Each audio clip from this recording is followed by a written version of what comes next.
Hello friends, welcome to Tiruppur சமையல் தமிழ். அனைவருக்கும் வணக்கம். எல்லோரும் எப்படி இருக்கீங்க? இன்னைக்கு நம்ம பார்க்க போகிறது ஒரு அருமையான தக்காளி தொக்கு ரெசிபி தாங்க. இந்த மெத்தட் செய்து பாருங்க, ரொம்ப அருமையாக வரும். பேச்சுலர்ஸ் பிகினர்ஸ் கூட ரொம்ப ஈஸியாக இருக்குங்க. டக்குன்னு செய்திடலாம். 6 மாதங்கள் வரைக்கும் கெட்டு போகாது. இது இட்லி, தோசை, ஒயிட் ரைஸ், தயிர் சாதம், வெரைட்டி ரைஸ், சப்பாத்தி எல்லாத்துக்குமே வச்சு சாப்பிடலாங்க. கண்டிப்பாக செய்து பாருங்க. நம்ம ரெசிபிக்குள்ளே போகிறதுக்கு முன்னாடி நம்ம சேனல் சப்ஸ்கிரைப் செய்யாதவங்க சப்ஸ்கிரைப் பண்ணிக்கோங்க. பக்கத்தில் இருக்கிற பெல் சிம்பிள் கிளிக் பண்ணி ஆல் கொடுங்க. வாங்க எப்படி செய்யறதுன்னு பார்க்கலாம். 1 கிலோ நல்லா கனிஞ்ச தக்காளியாக எடுத்துருக்குறேனுங்க. இது போல் இருக்கணும். இந்த மேல் பகுதி வரை இதை மட்டும் கட் பண்ணி எடுத்து போட்டுட்டு எல்லாத்தையும் கட் பண்ணி எடுத்துகிட்டு வரணுங்க. நல்லா வாஷ் பண்ணி தொடச்சி எடுத்து வச்சுருக்கிறேன். தக்காளி கட் பண்ணி எடுத்துட்டுனுங்க. இது போல் இது போட்டுக்கலாம்.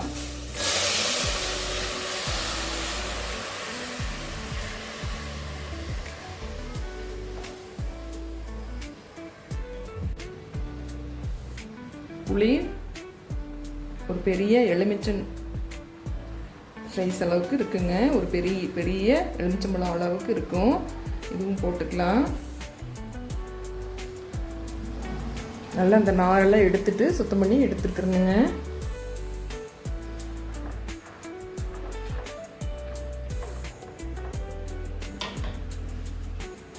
நல்லா வேகட்டுங்க.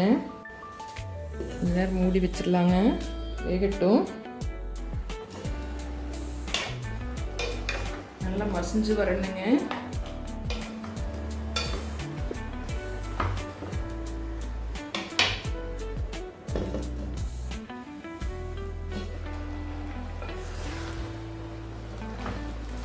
நல்லா கிளறி விட்டுக்குங்க.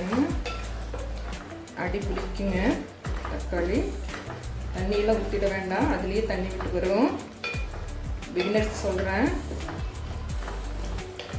நல்லா மசிஞ்சு வரணுங்க. வேகட்டும். இன்னும் சிறிது நேரம் வேகணும்.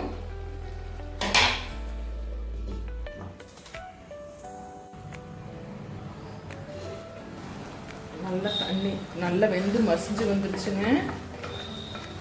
இந்த அளவுக்கு இருக்கணும். நல்லா தண்ணியெல்லாம் சுண்டி தக்காளியில் இருக்கிற இந்த தண்ணி சுண்டி வந்து நல்லா மசிஞ்சு இது போல் வரணுங்க. இதை ஆற வச்சு மிக்ஸி ஜார் போட்டு அரைச்சி எடுத்துக்கலாங்க.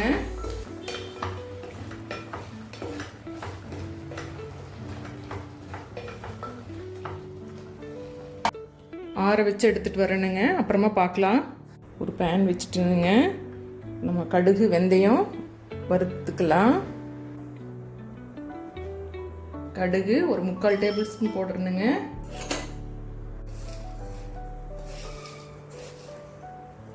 வெந்தயம் ஒரு 1/2 டேபிள் ஸ்பூன். வெந்தயம் அதிகமாக போடக்கூடாது, கசக்குங்க. அடுத்து கட்டி பெருங்காயம் சிறிது போட்டுக்கலாம்.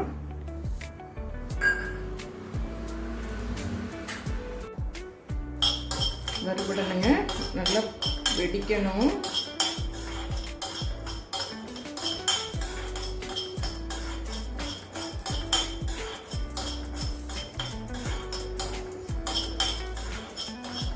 நல்லா பொன்னிறமாக வெந்தயமெல்லாம் சிவந்து வரணுங்க. கடுகு நல்லா பொரியணும். ஆறுனதுக்கப்புறமா இதை பவுடர் பண்ணி எடுத்துக்கலாங்க.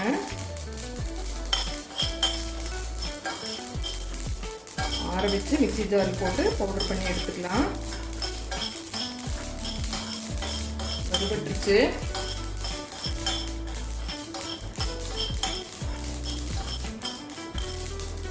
ஆஃப் பண்ணிட்டுருந்துங்க.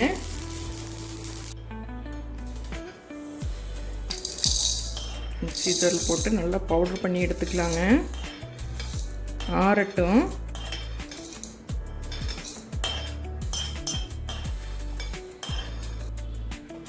ஆறிடுச்சுங்க. இது போட்டு மிக்ஸி ஜாரில் போட்டு அரைச்சி எடுத்துக்கலாம்.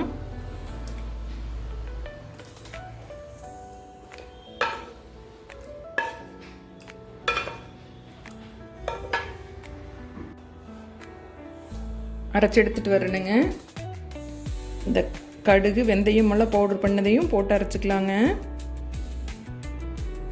பவுடர் பண்ணிட்டேன். அது கூடயே தக்காளி கூடயே போட்டு இன்னும் நைஸாக அரைச்சிக்கலாம். தனி மிளகாய் தூளுங்க, இது ஒரு 60 கிராம் அளவுக்கு இருக்கும்.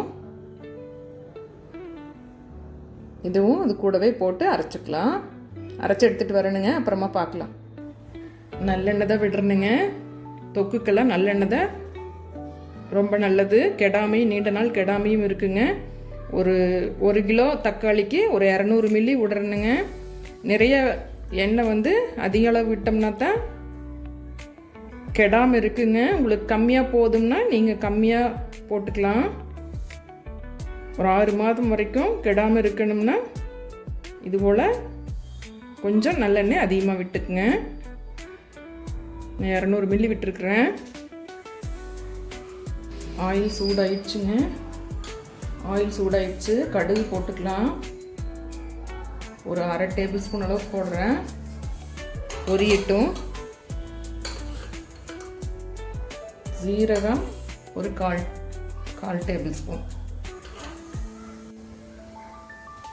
தாளிக்கிறதுக்கு போடுற உளுந்து பருப்புங்க, வெள்ளை உளுந்து பருப்பு, சிறு உளுந்து பருப்பு, இது ஒரு 1/2 டேபிள் ஸ்பூன் போடுறேங்க. பொரியட்டும். அடுத்து 2 வரமிளகாய், பூண்டு ஒரு 20 பல்லுங்க கட் பண்ணி எடுத்துக்கிறேன். இதுவும் போட்டுக்கலாம்.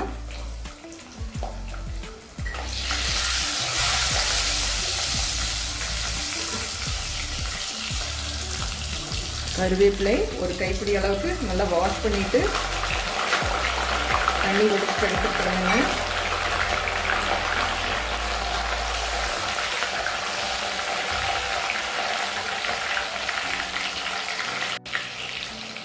பூண்டு நல்லா சிவந்து வரணுங்க.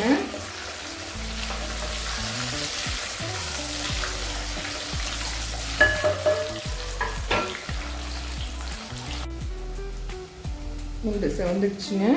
தக்காளி அரைச்சிட்டு வந்து அந்த விழுது போட்டுக்கலாம். ரொம்பவும் நைஸாக இருக்க வேண்டியது இல்லைங்க.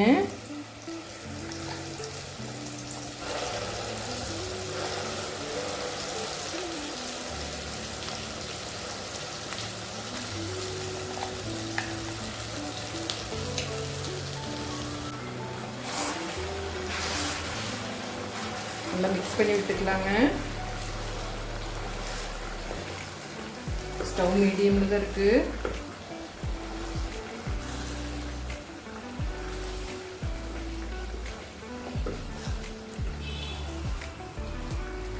தொக்கு ஊறுகாய்க்கு எல்லாமே நல்லெண்ணெய் தான் மிகவும் நல்லதுங்க. கெடாம இருக்கும், நீண்ட நாட்கள் கெடாம இருக்கும்.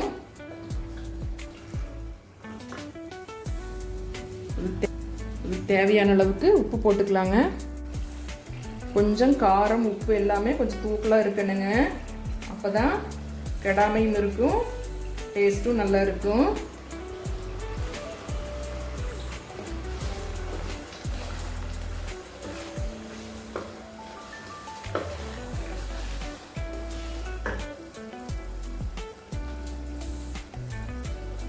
மூணு டேபிள் ஸ்பூன் போடுறேனுங்க.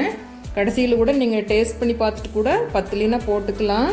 பார்த்து அளவாக போட்டுக்குங்க. நல்லா மிக்ஸ் பண்ணி விட்டுக்கலாம்.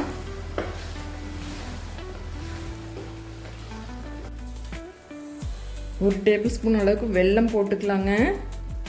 டேஸ்ட் ரொம்ப அருமையாக இருக்கும். உடச்சி எடுத்துருக்குறேன் வெல்லம்.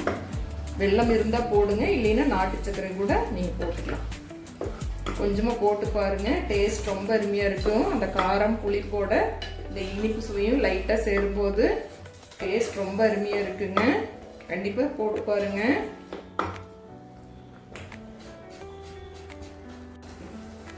தக்காளி தொக்கு ரெடி. இல்லை இது போல இருக்கணுங்க. எண்ணெய் பிரிஞ்சு வருது. ஆஃப் பண்ணிடலாம். நல்லா ஆறிடுச்சுங்க. ஒரு எண்ணெய் பிரிஞ்சு வந்திருக்குது. இது போல் இருக்கணும். நல்லா ஆறுனதுக்கப்புறமா ஒரு கண்ணாடி பாட்டிலில் போட்டு ஸ்டோர் பண்ணி வச்சுக்கோங்க. 6 மந்த்ஸ் வரைக்கும் கெடாது. ஃப்ரிட்ஜில் வச்சு கூட நீங்கள் அப்பப்போ எடுத்து யூஸ் பண்ணிக்கலாம். இது போல் இருக்கணும். ஆறாமல் போட்டு மூடிட்டிங்கன்னா வேர்த்து விட்டுருங்க, கெட்டு போயிடும். ஈரம் படாத ஸ்பூனாக வச்சு யூஸ் பண்ணிக்கணும். பாட்டிலில் போட்டு வச்சுக்கலாம். அருமையான தக்காளி தொக்கு ரெடி.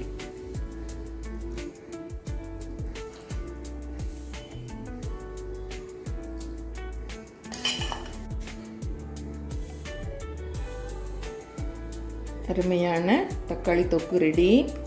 ஊறுகாயே தேவையில்லைங்க, இது ஊறுகாய் போலவும் இருக்கும். ரொம்பவே அருமையாக வந்திருக்குது.